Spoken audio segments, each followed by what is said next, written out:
You know, PJ. Yeah, it's St. Patty's Day. Everyone's Irish tonight.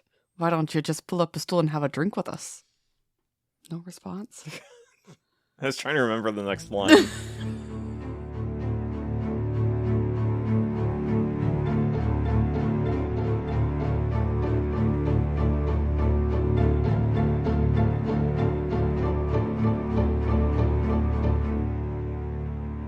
Welcome back to the Well House Exorcism. This is your ghost of a host with the most, Shanna. Hi. It's Pugwell PJ. Actually, after tonight, you might be Tommy Knocker PJ. I don't want to be Tommy Knocker PJ. Happy St. Patty's Day. No, nothing? What? I'm scared. Well, I have a St. Patty's Day themed episode for us this evening. Wait, let me set some mood music. There it is. All right, keep talking. First, I'd like to thank Maggie's Casket LLC for hosting a painting night for my Girl Scout troop. If you are looking for a lady who can do anything, you need to contact Jamie. My daughter has already requested a painting event for her birthday, and Jamie already happily said yes.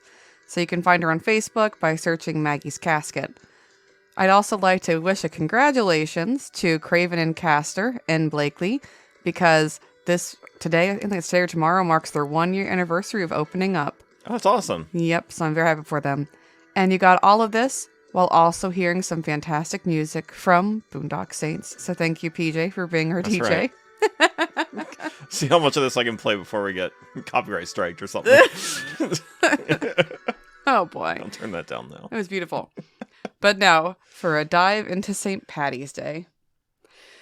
To start off with, I enjoyed Field of Screams, St. Patty's Day themed, because our paranormal expert, Carrie, suggested it for Sophie as a girls' weekend / early birthday present for Sophie. So Sophie, and myself, we all went to the St. Patty's Day themed Field of Screams, and it was a blast. It was honestly just hilarious to me because I'm so used to haunted houses and stuff that it was just fun. But there were 3 different attractions open. They were all decorated with Irish holiday, stuff. They must have got a Dollar Tree because it was so chintzy and I loved it. Like they were really bending into, we're doing this, but we're doing this just to be funny. Yep. The Frightmare Asylum was open, the Nocturnal Wasteland, and the Den of Darkness. The Hayride was not open, but I assume it's because they probably borrow those fields and they're probably seeding them soon. Yeah. So, plus it'd be kind of muddy and cold and gross. So, yeah. But anyway, we started with Den of Darkness because we wanted Sophie to see a haunted house kind of feel first because she's never walked through one like that. So we did that first. It was adorable. It was spooky because they have lots of good places for the actors to hide, so they'll just jump out at you, and the actors are allowed to touch you. So it was just you're walking through, and you would just have a hand kind of go across your head, or they'd walk up to you and say, "Will you play with us?" And so at first, Sophie kind of held herself, close to her, so she can do that. But then she started kind of getting into it because she heard me and Carrie making comments sure. And one of the actors goes, "Are you feeling lucky?" And I go, "No, my husband's not here." And Sophie goes, "What?" I'm nothing. Forgot that there's a kid here. But anyway. She listens to this, right? She doesn't listen to this. Yes, she does. Oh, no. Well, anyway. So, she did a great job, though. Some light bulbs were changed to green in honor of St. Patty's Day, which was so cute. They had some green garlands, kind of put up, and those really cute shamrocks that are made of garland. They had those hanging from door handles. It was just adorable. The Frightmare Asylum then was kind of much the same. It had similar decorations kind of put up, but it's super cool. When you walk in, it feels like an asylum. And they have TVs on, you're supposed to be in a control room, but the asylum's being run by the crazies at this point. So it's been busted into. But on one of the TVs is Mickey Mouse when he was Steamboat Willie, and it's the haunted castle background. I'm just it's Mickey Mouse. I got excited. But anyway, now that they're allowed to use it. Yeah. But the actors in there too, because throughout all the different places, they were dressed up in leprechaun outfits or like green, or they'd have like, garland hanging off of them in spirit of the holiday. But there was one leprechaun actor who was outside the Frightmare Asylum because the lines were getting long for that one. The Dawn of Darkness and Nocturnal Wasteland, the lines weren't that bad, but the asylum was. So he was out there like doing magic tricks and stuff. So he had like, a pot of gold, and he'd be like, "Do you want to see a magic trick?" And he'd like pull a coin from behind your ear, which is ridiculous. But there was one group of college kids there, and they were just like the quintessential like college boys. Like, I'm not scared of anything, and this is all stupid, but we're gonna go through it anyway, because they want to be scared. Yeah. And I think he just zeroed in on that. He's like, "Oh, well, I'll take care of this." And so he fake spit into his hand and then rubbed it across the college boy's face. The college like, "Oh, gross, gross." Nothing was on his hand. But there was a lot of cute banter too, because the lady who was in charge of moving the groups in, like moving the groups in, she would yell at him, "Get back in your cage. I don't want to. It's over there. Get back in your cage." And he would go back up like in the one bell tower. It was really cute. But Carrie said that the actors tend to bother the college kids the most because they think that they're like, they can't be scared, yeah. So it's just kind of hilarious. So anyway, after having walked through the Nocturnal Wasteland, they were kind of like around us, behind us. I didn't mind that he like fake got spit on because he kind of deserved it. It's kind of a jerk. But anyway, in my opinion though, the best one was the Nocturnal Wasteland. I just like, it's a fun experience. You walk through and it's basically, you get to walk through woods. There's like small features that you walk into and around, kind of like the Elysburg Haunted House. Yeah. There's even a school bus that you like walk up and onto, and there's like the drawbridges like from Kidsburg. They're like the wooden ones, but Rope they wiggle. bridges. But like they wiggle. Yeah. And it's a rope, but it's like there's swinging bridge. but there's no space. It's like it's safe. So it's all just the Yeah. wood. Yeah. So they even had those like, so you kind of like went up and you like were going through like, almost like a jungle gym at points. But it's all hand constructed, which is just so stinking cool. But everything in the Nocturnal Wasteland is hillbilly related. So Jeez. it's just ridiculous. But the best part was there was an actor who was dressed up like a Hills Have Eyes guy. He's supposed to be like nonverbal and just creepy. His face has like been melted. Like he looks really creepy. And he had this broken stick like in his hand. I mean, it's just ridiculous. And as people are walking by, he'd be like, "Whoo," and he'd like stick it out of you. "Whoo." So like comic relief, but he was trying to give it to somebody, and so he like does it to Sophie, and she goes, "Oh, okay," and she takes the stick, and he goes, "Hooray!" He's like so proud that she took the stick. And I said, "Sophie, I'm pretty sure where he comes from, that's a sign of marriage, so congratulations." I'm like, "Oh, he gave you a broken stick?" Because like he was holding like a flower. I was wondering what she meant, because this morning when you guys got home, she's like, "I got a stick." She did. And I was like, "What?" She did. So she's like, "Thank you." I'm like, "I'm pretty sure he's giving you flowers." And she's like, "Mom, he's so cute. Can we take him home?" And I go, "No, we cannot take him home." And he goes, when she asked that, he goes, "Ooh, ooh," and he like starts patting his hands. He's like bouncing up and down. And I go, "No, we can't take everything home." And he goes, "Aww."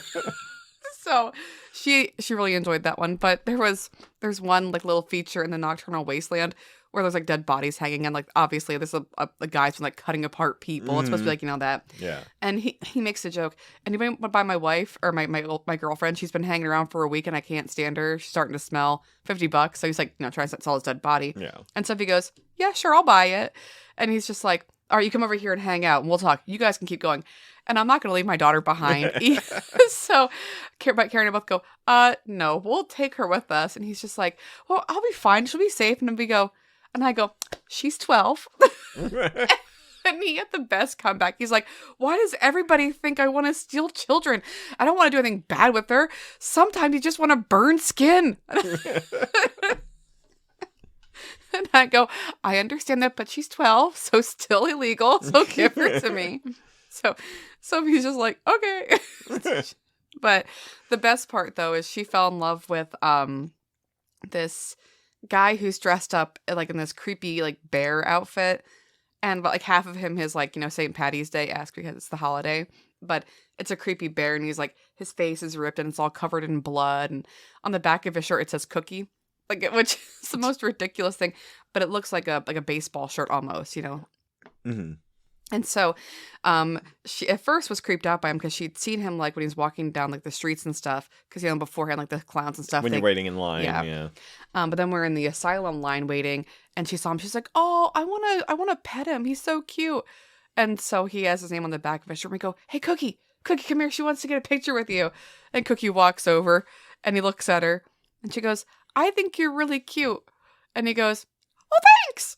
We were so surprised by his high voice that we just broke out laughing, as if like everyone around us, because of course they listened to the banter, and we got pictures with them. But she's like, "Cookie, you're the best. Can you come home with us?" And I go, "Sophie, you can't take everything home." And he goes, "But all I need is a small box. I'm house trained." It's the cutest thing. So at the end, she wanted to go look, of course, at the stuff that's like on sale there. The merch. Yeah. And there were like wooden roses, and she's like, "I want a red one and I want a black one." And I go, "Okay, fine, whatever." And I got you a Mothman. Yep. But she goes, "I got this red rose for Cookie." And I'm like, "Well, Cookie's there. If you want to give it to me, you gotta run now." And so she runs over, she's like, "Cookie, Cookie, come back." And she's like chasing after Cookie. And he turns around, she's like, "I got this for you, Cookie." "Well, thanks."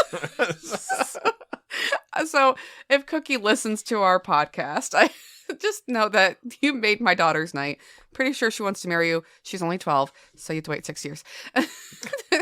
But she's like, "I hope he keeps my rose." And we're like, "Absolutely, he didn't give it away to somebody else." I don't know what Cookie did with it, but it was the cutest stinking thing. So, but anyway, I do highly recommend going to Field of Screams next year when they do it again. They're doing a halfway to Halloween, May 4th. But it was adorable. I'm not sure if all of the 4 features will be open then, because I only had 3 open Probably for this. not the hayride, yeah. Yeah, because again, if they're using the fields, they're going to be it's Lancaster, so they're using fields for making food. But they also have like a really cool like place for food. They had like Annie Ann's was there and stuff. They have lots of games, but it was like cash only everywhere, and I didn't bring any cash. Really, for an establishment that large? You could use cards at the merch area, but when we went up to somebody wanted, of course, a bottle of water. And I'm like, "Well, let's go see if they take cards." I saw everyone holding cash, and I was just like, Oh, no. And I never asked, so maybe they were taking cards, but like when I got up closer, I saw a card reader like in the Annie Ann's window, but it was unplugged and it was like shoved behind something, like it was forgotten. I'm like, I think they might only be cash only. And I'd ask someone online, I'm like, "Is this place cash only or do they take cards?" And they go, "We only use cash. We've never used cards because everything, like the games are cash only." I'm like, "Oh, okay." And so then I went to go to the ATM that was there, and it's like in like an outhouse, but it was padlock closed. And I'm like, "Okay, well, so if you're not getting anything because I can't get cash out." Fun fact, the other ATM they had for the small feature, because it's like, this is an off-season Field of Screams, it was by the check-in area. So there was an ATM, but it was like far away. We saw it when we were leaving. But I loved it. It was totally worth it. Next year I'm going to take you. We'll just leave Alex by himself here. He's fine. He's fine. So anyway, that's my little opening. So that was all our fantastic paranormal experts idea, Carrie.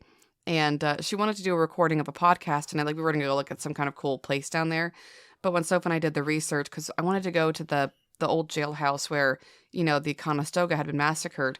But and as I mentioned in my previous podcast, that area has been renovated. It no longer exists. And the marker that's even in Lancaster was stolen, apparently, recently. Oh, wow. So I didn't even bother going to get a picture of that, because I was like, well, I'm not going to drive into Lancaster because traffic, just to get a picture of nothing.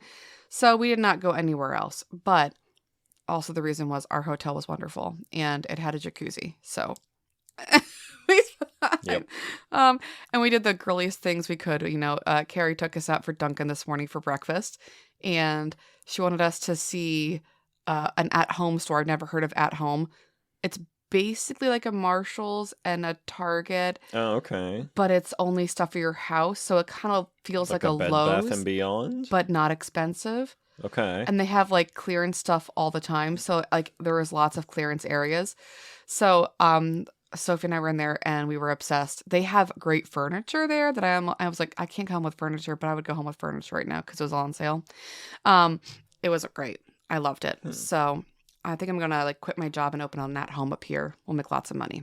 So anyway, we had lots of fun in Lancaster. Suggest Field of Screams. Cool. But this is the St. Patty's Day episode, right? Okay. Why leprechauns? why do we use them as our decoration for St. Patty's Day? Because St. Patrick was not a leprechaun. And he got rid of snakes. He said, shoo, go and get. Yeah.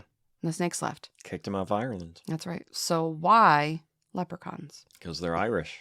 That's all I got for you. You are correct. Well, according to Chelsea Foltz from the Real Word online, not Real World. Yeah. I have to make sure I typed that correctly.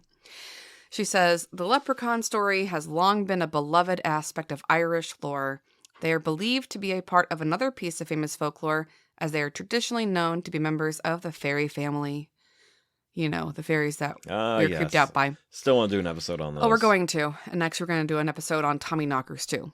So anyway, tales of these small creatures first emerged in the 8th century when legends about the tiny water dwellers began circulating among the Celts. So they are not the fairies, though. They're a sect of them, but they're not evil, child-stealing monsters. Yeah. So the name for leprechaun, where does it come from? They think it came from the Irish word, and I apologize to any real Irishmen out there. Gaelic, yes. Yeah, Luchorpan, Luchorpa, with a really cool accent, and Luchorpond, meaning small body, which makes sense because you're tiny. Yeah. Because they're supposed to be 2 to 3 feet tall. But where do they live? Well, in order to hide from humans, they are known to dwell in tiny underground caves or hollow tree trunks. Okay. Yep. So I think in some of the openings, like the Leprechaun movies, you see like the tree trunk idea. But underground caves, interesting for Tommy knockers, just saying. Because that popped up at the end of my research when I was doing stuff on leprechauns. I was like, well, I could have done a whole episode on this because Pennsylvania. But I'm focusing on leprechauns. We'll worry about Tommy knockers later. Now, they are famous, these leprechauns, for being cobblers of the fairy world. And their name is also associated with an old term, and again, I'm going with it, Leprechauns, Leath, so Leith, and then Brogan, Bhrogan, meaning shoemaker. This profession is what earns them their iconic pots of gold. Okay. And, you know, you hear stories about like, the elves and the shoemaker all the time, so Yeah. kind of, you know, maybe it crossed over there.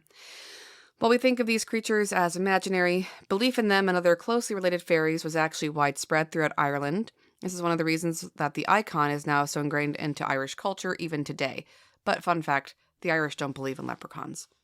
According to Reddit, a lot of Irishmen are like, we don't believe in this. We just use that to make you guys come over here and buy merch. I was like, oh, that's cool. Yep. Anyway. Okay. Over the years, the history of leprechauns has become associated with everything green, and they are now often depicted as old men dressed in a hat and suit of this color. And of course, they have buckled shoes, they have a pipe, they have red hair, because Irish. But that was not always the case. In fact, you may be surprised to know that they were originally depicted as wearing red. Imagine like a leprechaun wearing red. It just seems wrong. It sounds like Santa. Yeah. And they were thought to be dressed in red for a number of years. Now, one person on Reddit said it's because it was believed that they dyed their clothes in the blood of the people they killed. All right. That was only one person that said that, so I'm pretty sure it's not true. But I wanted to mention that because this is a spooky podcast, and that's spooky. Neat take, I guess. Yeah. I like it. But of course, we put them in green now because, you know, the holiday. So again, they have evolved into the green-wearing guys we see nowadays. They dance on WNEP 16. But anyway, they think it's really just because of the popularity of green throughout Ireland. You know, we have the Irish flag that has green on it.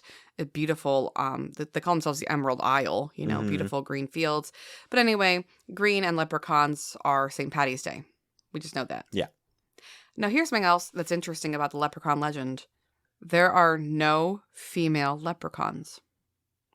Okay. Yes. There are literally no stories of any female leprechauns. And so that kind of just adds to the impossible origin of these monsters, fairies, whatever. Because how did they come to be? Yeah. No one knows. No one knows. They are, like, if you look at American culture and Native American culture, as I was doing my research, they actually fall under the same category as Pukwudgie. And so you'll see the little people in stories of upstate New York, like, you know, when we talk about Legend of Sleepy Hollow. Yeah. Well, not that, sorry. Rip Van Winkle. You know, there are lots of stories of these small men who live in the mountains and they've protected children. Yeah, exactly. We've said several times that Pukwudgie are very similar to other fae creatures. Yep. And the Native American Algonquins, again, this is on Reddit, but the Pukwudgie word for them is actually a little bit longer. It's like Pukwudjinin, but it goes on for a little bit.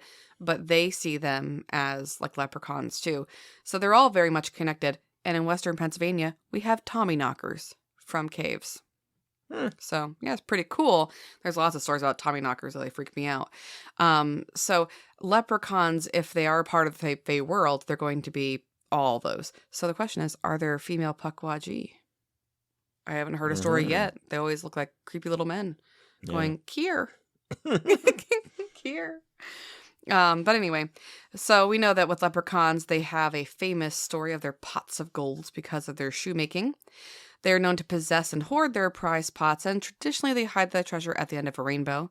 This means that humans need to catch them in order to find this fortune, as it is impossible to actually locate the end of this natural phenomenon. Well, you know. But there's also stories that they have stolen the money over years of war, and they buried them to keep their money safe. So depending on the lore that you read, it's either from shoemaking or they're hiding their money for safety. But of course, there is that idea that if you catch the leprechaun, you get to secure a bit of luck, and you get to ask them for 3 wishes. That's kind of like their belief. But the problem with that is you got to be careful, because when you wish things, it's kind of like the monkey's paw, where they can twist your words on you. Yeah, you get what you want, but so the luck of the Irish isn't what we expect, I suppose. But anyway, many looking for fortune also seek to gain their gold, but beware, these teeny men are also known to be tricksters.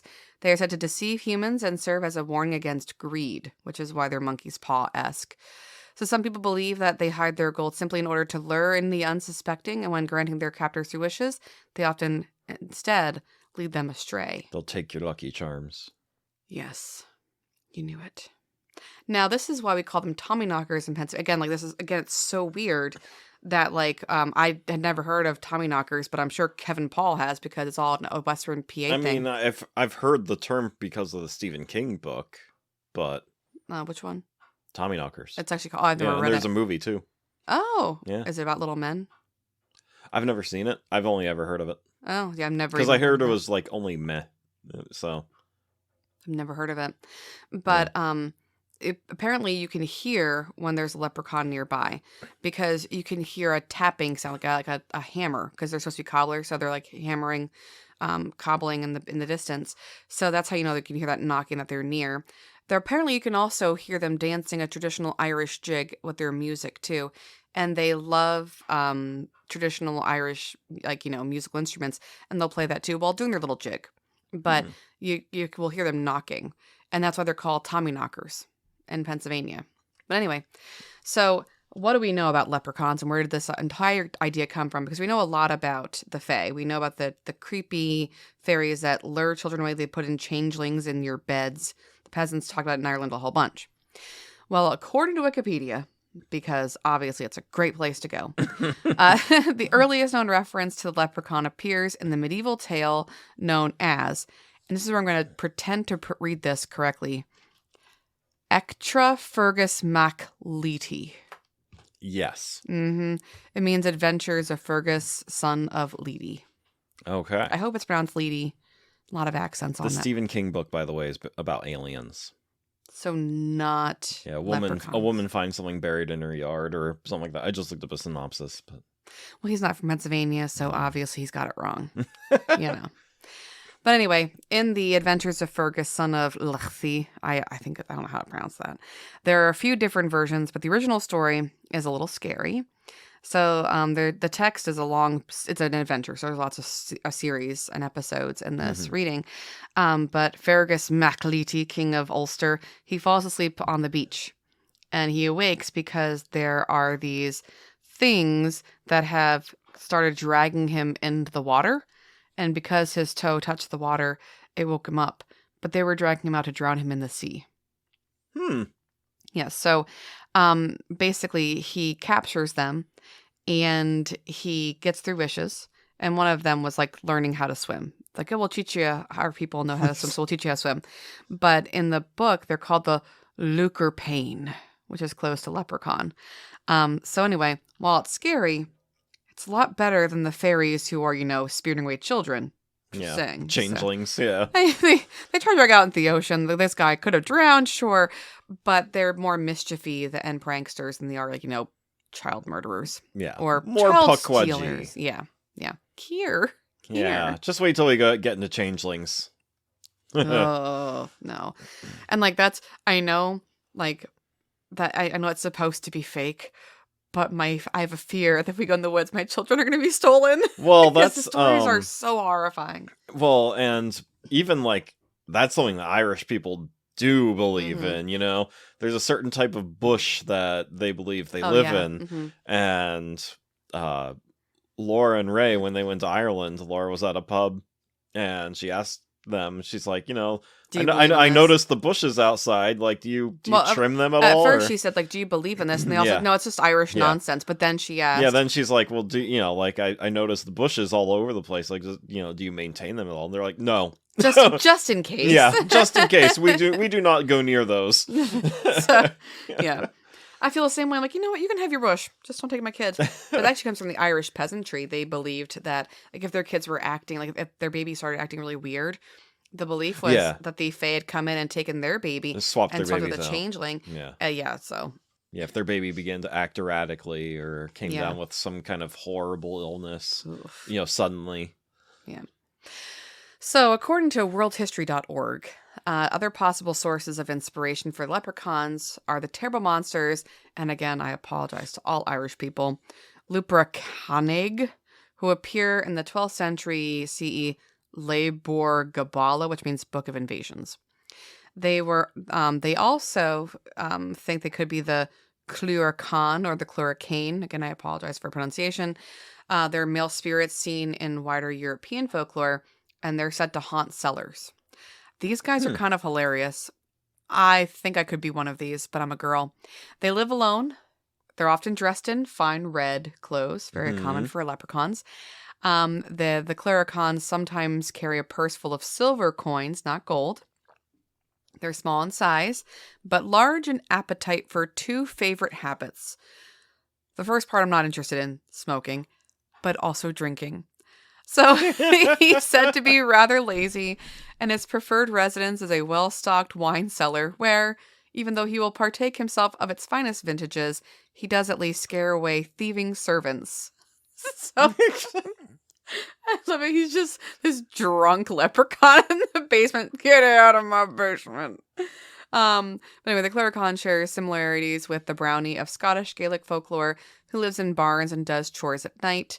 Although if sighted, he can break things like plates and, of course, spill your milk. So I just think it's funny. He lives in the basement. So there's a connection to that. There's also another antecedent to leprechauns, which is the Far Darrig. They're an ugly little fairy with a wrinkled old face, which fits the idea of a leprechaun. Mm-hmm. In some regions of Ireland, he is very tall, while wherever he's regarded as being very small. So it really depends on where you're looking at. But at least he can change size at will. He's very fond of practical jokes, but some of these can be lethal, and hence he might be considered the evil of the leprechauns, if you will.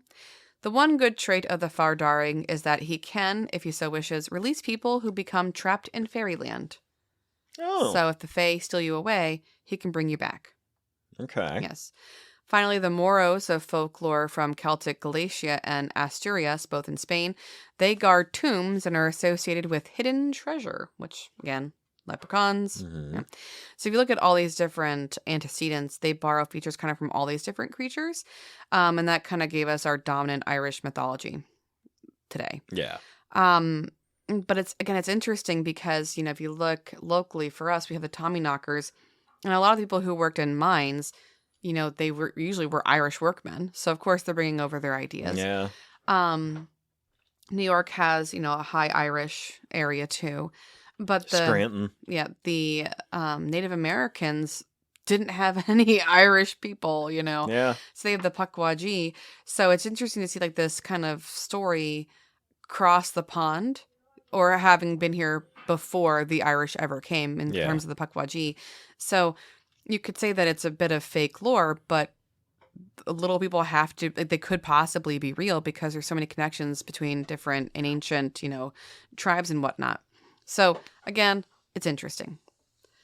But I do have a really cool story from witchlike.wordpress.com.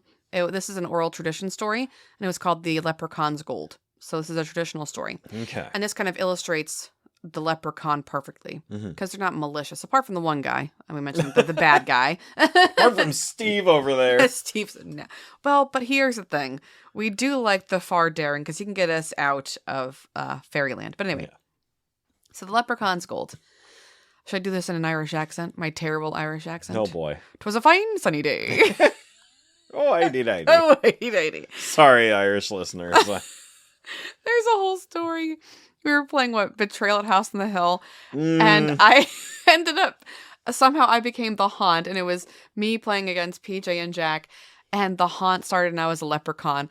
And I was trying to, hide my gold or whatever. Your Lucky Charms. Yeah, oh my gosh, I forgot about that. So, the whole thing... I was allowed to... In the rules, it says you can, move faster if you use a really bad Irish accent. And I was like, well, I'm already good on that. And, the total number of moves we made is how many moves you could make in Plus one turn. Double, yeah. It was, it was crazy. Oh my gosh, you could cross the whole mansion in, a turn. Yep. And you just smack us and run away.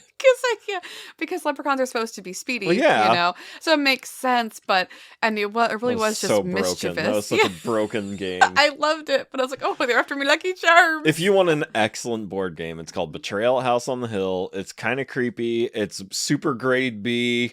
Like we were just saying, sometimes it's very broken. The rules are just not... House rules. Yeah, the rules are just not balanced, but it's so fun. You get the idea that the haunt is supposed to win for some of them. And it's a leprechaun, There's just no way to win against that.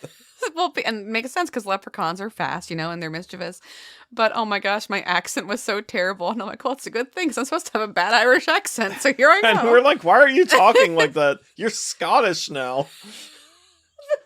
But now I get to move 2 more times. It's so ridiculous. All right, so here's the story. I suppose I will not do this in my... accent. 'Twas a fine sunny day at harvest time when young Seamus O'Donnell, walking along the road, heard a tapping sound. Peering over the hedge, he saw a tiny man with a leather apron, mending a little shoe. Well, well, well, said Seamus to himself, I truly never expected to meet a leprechaun. Now that I have, I must not let this chance slip away, for everyone knows that leprechauns keep a pot of gold hidden nearby. All I have to do is find it, and I am set for the rest of my life. Greeting the leprechaun politely, Seamus asked about his health. However, after a few minutes of idle conversation, Seamus became impatient. He grabbed the leprechaun and demanded to know where the gold was hidden. All right, cried the little man. It's near here. I'll show you. Together they set off across the fields as Seamus was careful never to take his eyes off the little man who was guiding him. At last they came to a field of golden ragwort. The leprechaun pointed to a large plant. The gold is under there, he said. All you have to do is dig down and find it. Now, Seamus didn't have anything with him to use for digging, but he was not entirely stupid.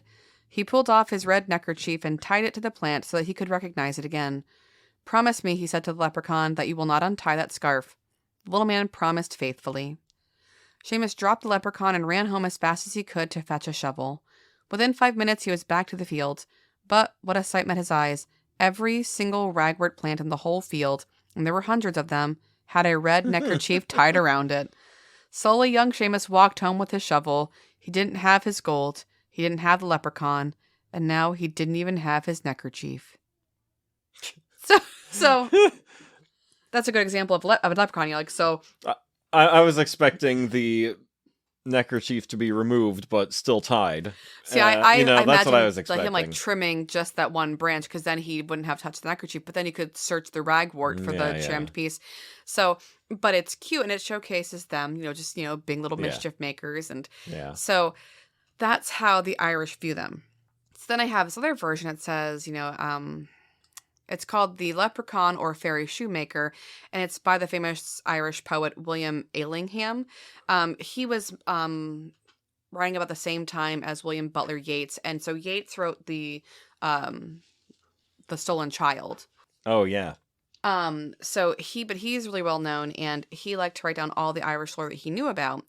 And so this one, it rhymes, of course, but it says, "Little cowboy, what have you heard up on the lonely wraith's green mound? Only the plaintive yellow birds sighing in the sultry fields around. Chari, chari, chari, chee, chee. Only the grasshopper and the bee. Tip, tap, rap, rap. Tick-tack-a-too. Scarlet leather sewn together, this will make a shoe. Left, right, pull it tight, summer days are warm. Underground in winter, laughing at the storm. Lay your ear close to the hill, do you not catch the tiny clamor, busy click of an elfin hammer, voice of the leprechaun singing shrill as he merrily plies his trade? He's a span and a quarter in height. Get him in sight, hold him tight, and you're a made man. You watch your cattle a summer day, sup on potatoes, sleep in the hay. How would you like to roll in a carriage, look for a duchess's daughter in marriage? Seize the shoemaker, then you may. Big boots a-hunting, sandals in the hall, white for a wedding feast, pink for a ball. This way, that way, so we make a shoe, getting rich every stitch, tick-tack-too. 99 treasure crocks this keen miser fairy hath, hid in the mountains, wood and rock, ruin and round tower, cave and rath. And where the Coromonts build, from times of gold guarded by him, each of them filled, full to the brim, with gold. I caught him at work one day myself, in the castle ditch where foxglove grows, a wrinkled, wizened, and bearded elf, spectacles stuck up on his pointed nose. Silver buckles to his hose, leather apron, shoe in his lap, rip-rap, tip-tap, tic-tac-too. A grasshopper on my cap, away the moth flew. Buskins for a fairy prince, brogues for his son, pay me well, when the job is done. The rogue was mine beyond a doubt. I stared at him, he stared at me. Servant, sir, humph, says he, and pulled a snuff-box out. He took a long pinch, looked better pleased. The queer little leprechaun offered the box with a whimsical grace. Poof, he flung the dust in my face, and, while I sneezed, was gone.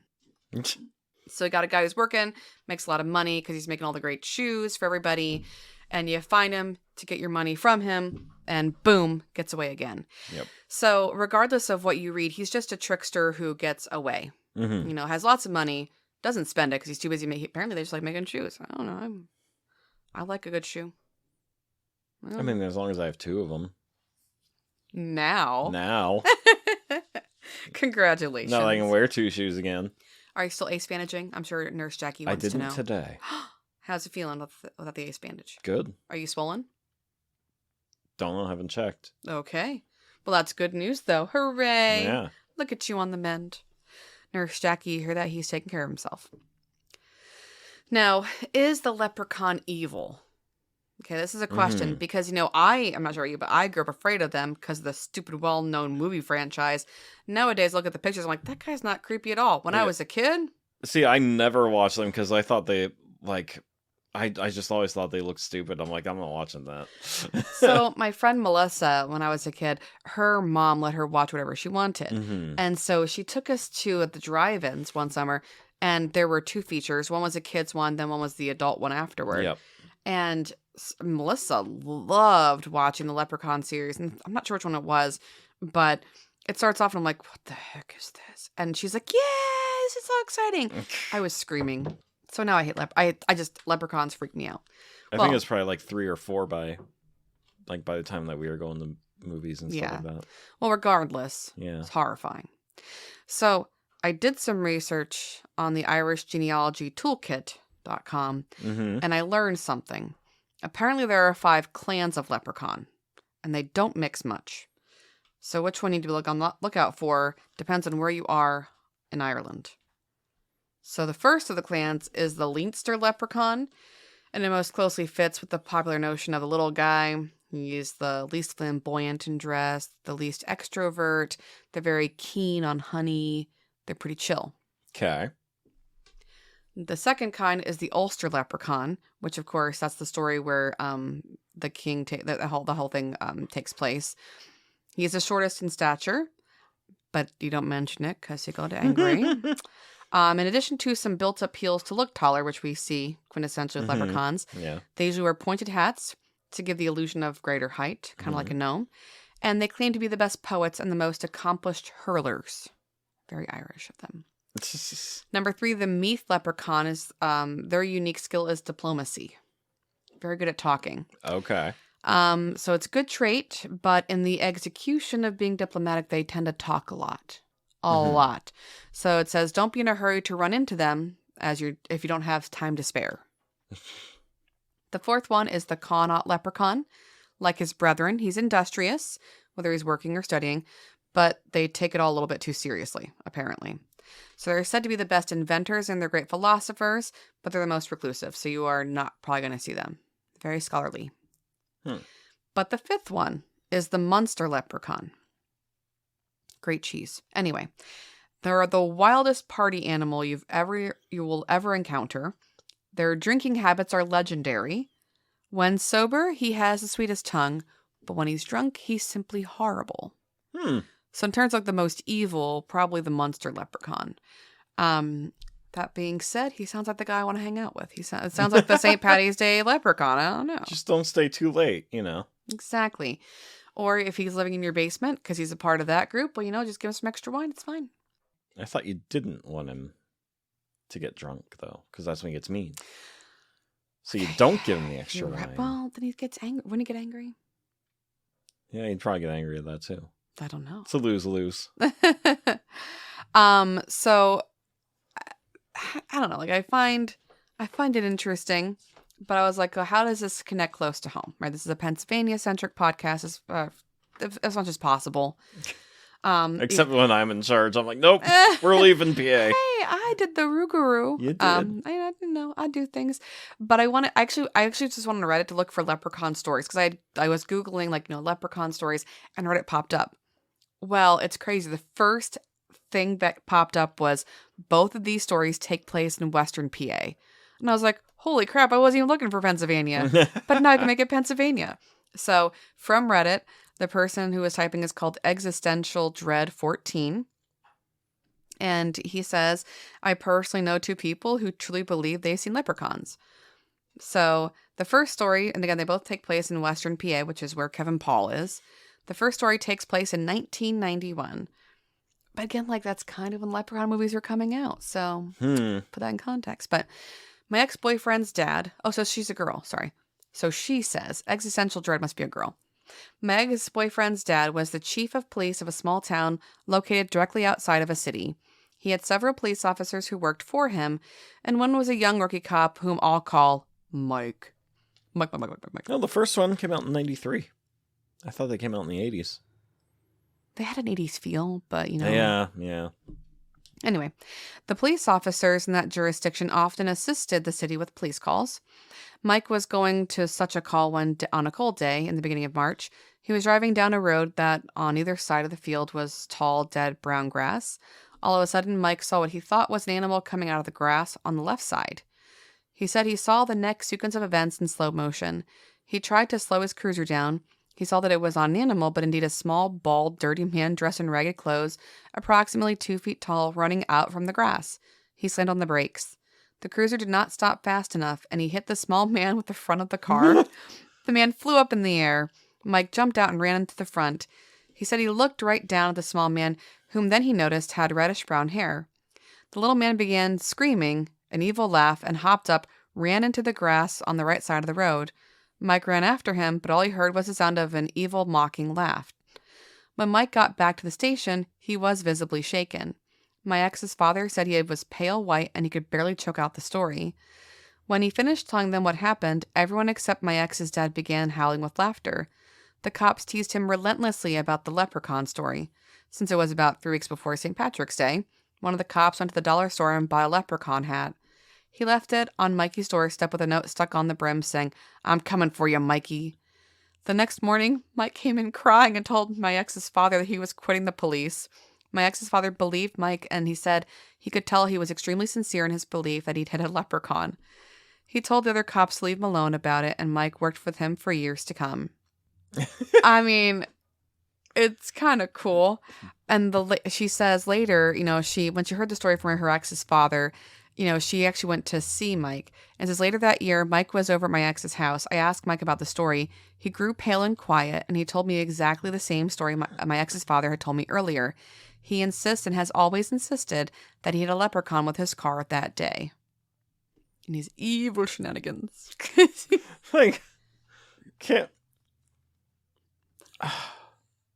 Whee! His head goes flying. They're supposed to be intelligent creatures, right? You just hit it with your car? He was trying to run. Maybe he had gotten in the wine cellar. I don't know. So weird. All right, so the second one is her friend Susan. And so it says, the second story takes place in 1998. My childhood best friend, and it gets in air quotes, Susan, so nickname, grew up in one of the most haunted houses I've ever seen in my life. She lived in an old farmhouse way out in the country that had been in her family for generations. It's important to understand how her upstairs was set up. You'd go up the staircase to essentially a dead end, with hallways on either side of the staircase. To the right was a very large bedroom, which was her parents' room. To the immediate left was her sister's room. Then Susan's room, then an open hallway which led to the bathroom and a smaller back bedroom. So again, hallway, pretty much. You walk up the steps and it's just a long, creepy hallway. So Susan's bedroom had an open doorway into the hallway that faced the bathroom and a small bedroom. So she tells stories of like how like Susan, like the things which happened in the house, the creepy things. But says one morning she came into school and told me in a whisper that she had seen a leprechaun in the hallway of her room the night before. I could tell it scared her. I asked her if she'd seen anything before, and she said that she'd had. She said she'd heard rustling noises out in the hallway and gotten out of her bed to peek around the corner. In the corner of the hall, she saw a small man approximately 2 feet tall in dirty clothes with red hair. She froze with fear. Then she said the man disappeared. She said she'd seen him before out of the corner of her eye in the hallway at all hours of the day. I remember her as clear as day saying to me that it did not look like the leprechaun on the Lucky Charms box. Which I thought was kind of cool. But anyway, because I was going to ask if... Because, like, yeah, you know, if you're eating Lucky Charms and do you think they're wearing green? No, everyone keeps saying they're dirty little men. They're not wearing green, you know? Being an amateur paranormal investigator, even at 9, I asked her to draw me a picture. I still have the picture somewhere at my parents'. She drew a small man with red hair standing in her hallway. She believed she saw the leprechaun one more time. Then she told me she never saw it again. It should be noted, too, that Susan was not asleep or in her bed the times that she saw this guy. She would see it out in the hallway or out of the corner of her eye while she was upstairs. And I believe she saw it over a 6-month period. A lot of strange things happened at her house, and I know she believed what she saw, and she wasn't just making up stories. And then she goes on because obviously that was years ago. Yeah. It says, now that I'm older and do paranormal investigations myself, I believe what Mike and Susan both saw are what we call Tommyknockers. Tommyknockers are leprechaun-like creatures believed by immigrant coal miners to live in the mines and move tools and such things. This being Western Pennsylvania, each location where the leprechaun was seen was above or near a coal mine. They are often described as dirty, scraggly, sharp-featured-looking little men with reddish hair. I cannot express how sincere both of them were to me when telling me their stories. So, I now need to learn a lot about Tommyknockers. So we're going to do an episode on that. I've decided. Okay. Because that's a Pennsylvania thing.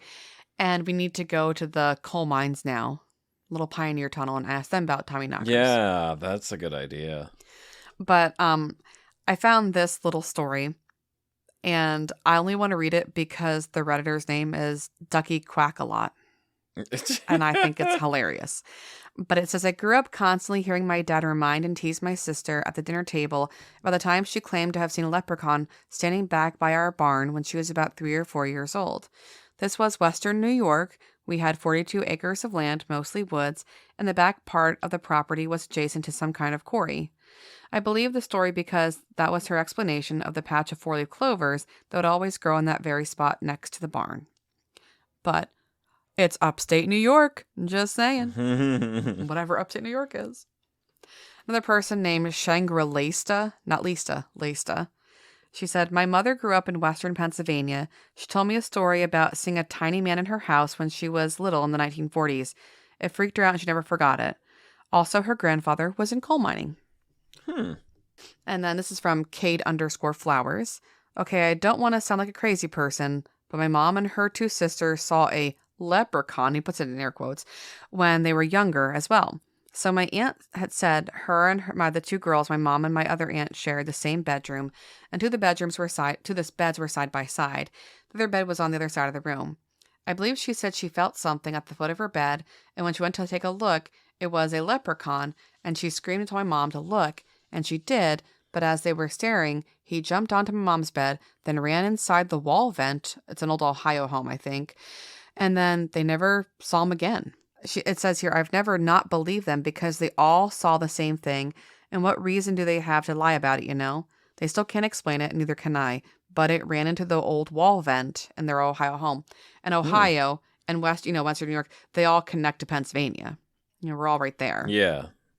So then, if you read some of the books by Kevin Paul and Rosemary Guiley, they mention a lot of West Virginia too, because the bottom part of Western PA touches Ohio and Western Virginia. Yeah. So like you have that one corner.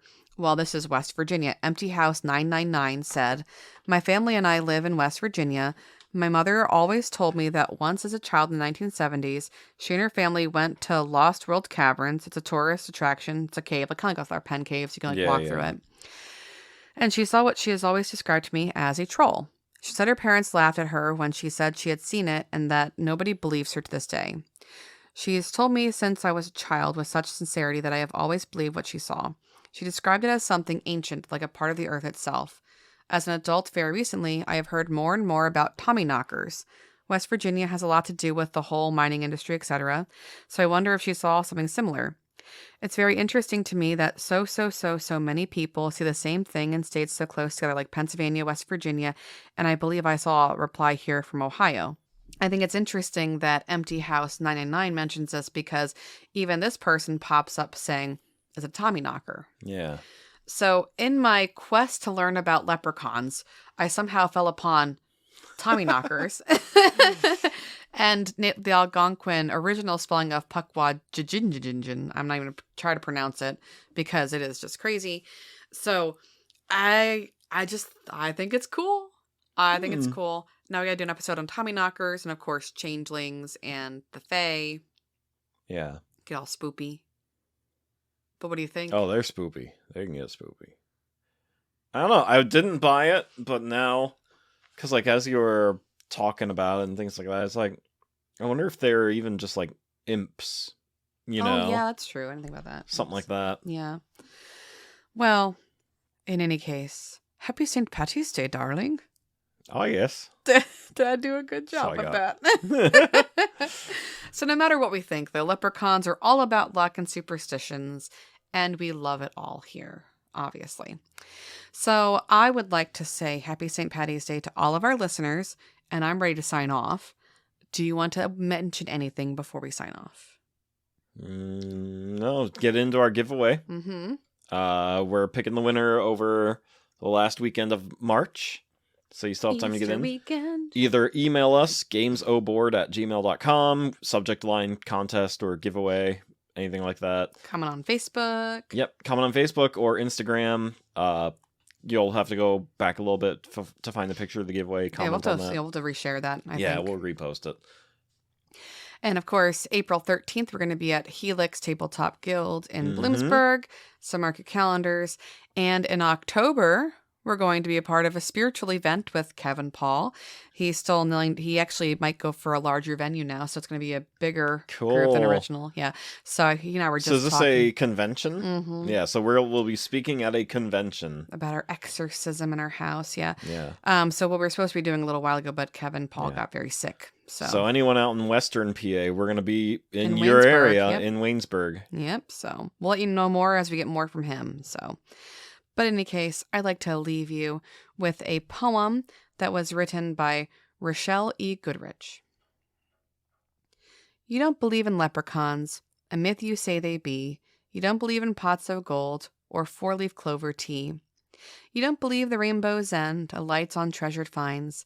They are illusions meant for fools, you say have lost their minds.